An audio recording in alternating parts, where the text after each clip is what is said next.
Hello mga kasyaret, update lang tayo dito sa San Quintin project.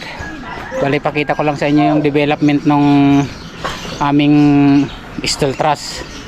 Yan, ito yung pinaka mabilis at saka matipid na bubong ngayon pag modern house yung inyong planong paggawang bahay. Parang paligoy-ligoy na, tingnan natin. Yan, bali ito mga kasyaret, yung concrete gutter namin update, yung pinakita ko sa inyo yung detalye. Pinurmahan namin siya dito ng 0.30. Yan, galing dito hanggang doon.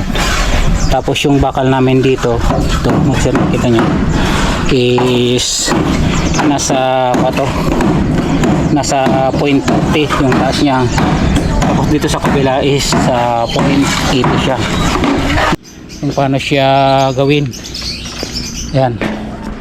Yan, bali nabuhusan na namin yan. Gumamit kami dyan ng Sahara. Ang lalim niyan is 7 cm. Tapos yung lapad naman niya is 4 inches or 10 cm. Yan, hanggang doon. Bali nakatago tong bubong nito dito. Ito tataas pa ng konti. Yan, ipipinis pa namin yan. Tapos ito naman yung pinaka steel truss dito sa taas. Yan, bali gumamit kami dito ng 2x6 na mga parlina. Ay, square tube I mean. Yan. Bali na sitting yan lahat.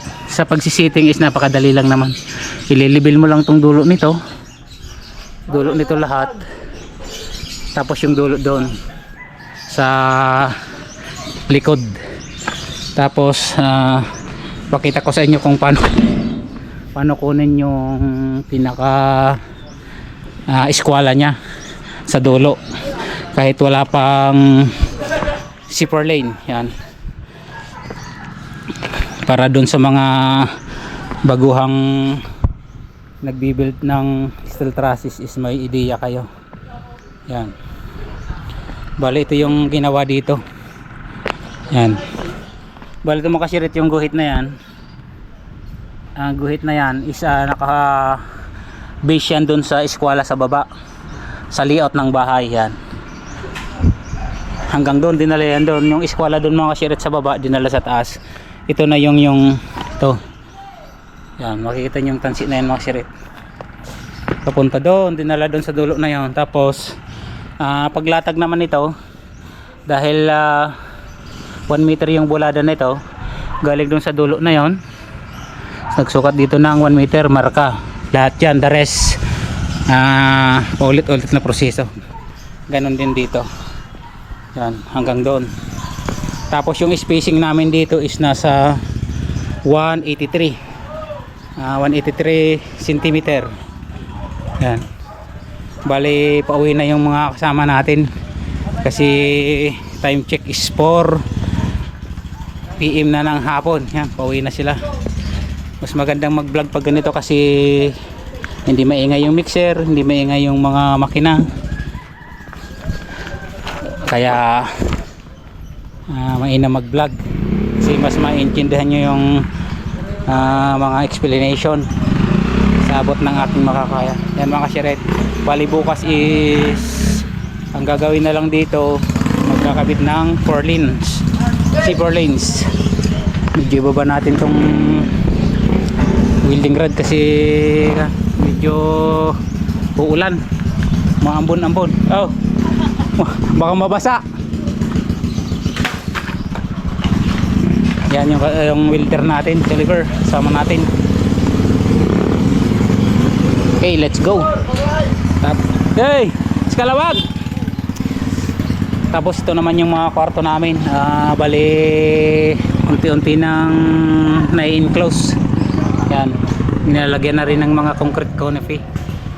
Yan, bali si paring Willie yung nakatuka doon. Yan, baba na tayo kasi baka umulan. Short video lang tayo ngayon kasi ipapaliwanag ko sa inyo mamaya by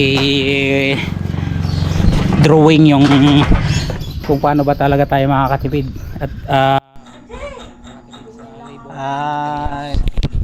yan Yan mga kashiret, sa susunod na video na lang ipapaliwanag ko kung paano yung yung comparison ng paggamit ng square tube at saka angle bar, kung saan tayo makakatipid. Gagawan ko kayo ng plano and then yung estimate, tapos comparison ng price kung talaga yung tibay, yung pagka makatipid tayo, labor cost, ilalagay ko doon lahat. Kaya pakiabang-abang na lang mga ka-share 8. Okay, let's get it on.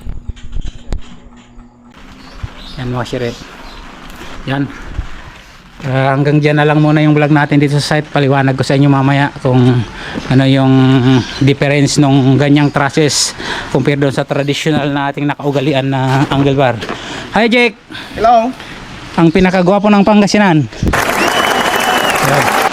Uwi na tayo mga kasyarit kasi umaambon na. Check lang natin yung breaker. Yung naka-off na. And then ulan na, mababasa tayo mga kasyarit. Uwian na guys! Yan, si Serapin. Welcome! Uwi na kami oh. Ne, ulan na. Ulan. Patay tayo niyan. Wala akong kapote. Yan. Ulan naman.